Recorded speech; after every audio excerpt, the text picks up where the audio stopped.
This isn't some generic how to loop video you could find anywhere. This video will make you have a deeper understanding of the core concept of looping, no matter how many hours you have. You need to watch this video so you can become a looping god. You might think you know that distance is important, but let me tell you right now, it alone will win you games. No matter what kind of teammates you have, what scenario you're in, or what skill level you are. This is what will let you run killers for 5 gens. Knowing what to do in every match you load into will impact your games greatly, leading to more escapes. So keep in mind, distance is the thing that will be teaching you how to acquire and maintain. This is because distance allows us to run the killer for longer and allows us to use less resources, and this will help you win nearly every chase.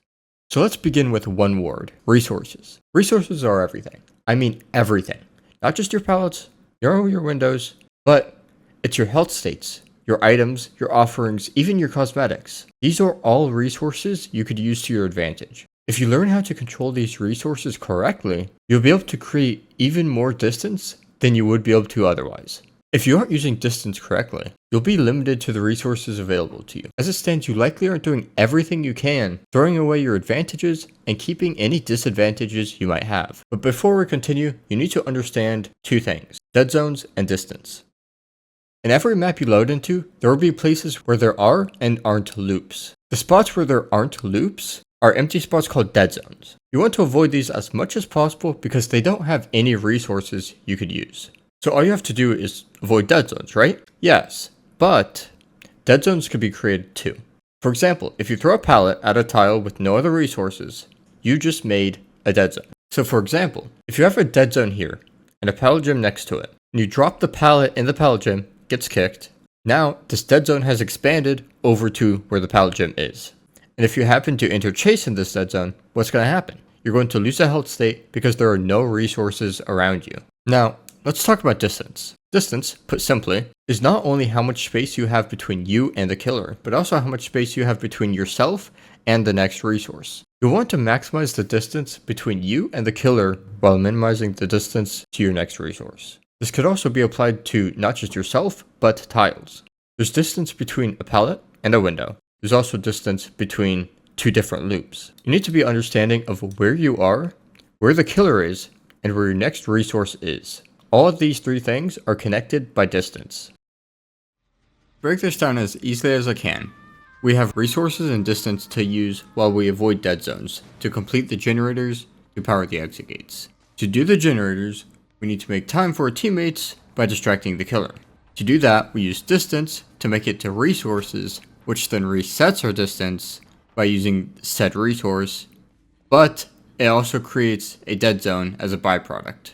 See how this works? It's just a cycle of distance to resource to distance with a byproduct of dead zone. Now we need to talk about positioning.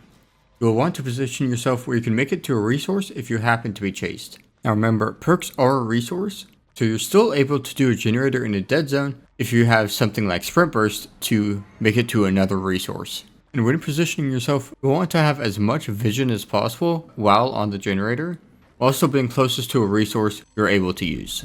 Now positioning isn't only when you're on generators though. You'll want to position yourself as tightly against the loop as possible to make the most of your distance. It's especially useful when in chase or setting up right before chase. For example, you're going to use your position to influence where you loop, what side of the tile you loop on, and what direction you loop. It's really important for stringing together loops too. If you're able to control how you loop a tile, then you're able to string together loops much easier. So those are the basic concepts of looping. Feel free to expand on these in the comments or just by yourself, whatever helps you retain this information and learn better. As you might know, quizzes are a good way to test your knowledge and help you retain information. So I've set up a small test for you here. Question 1. What is distance?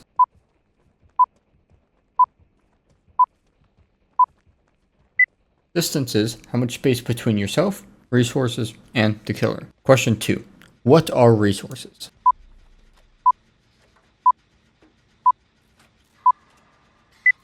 Resources are pallets, windows, perks, cosmetics, items, and offerings. Question 3. What is positioning?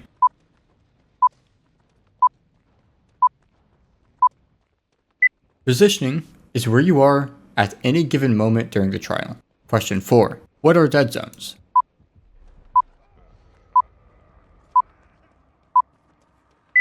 Dead zones are areas of the map where there aren't any resources. Question 5. What can positioning influence?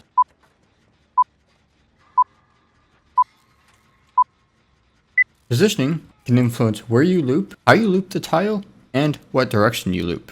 Next, we're moving into scenarios. If you're being chased, which is the most ideal path to take? 1, 2, or 3?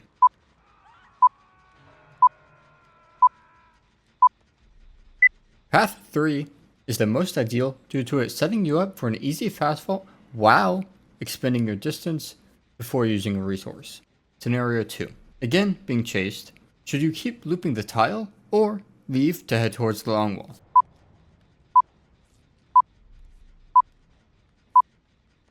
You should leave towards the long wall, because this allows you to use the window to reset your distance instead of using a pallet.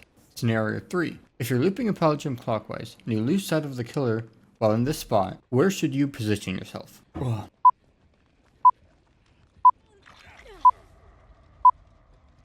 You should position yourself here, because this way you're the furthest away if they happen to moonwalk around the corner, so you have the most time to react.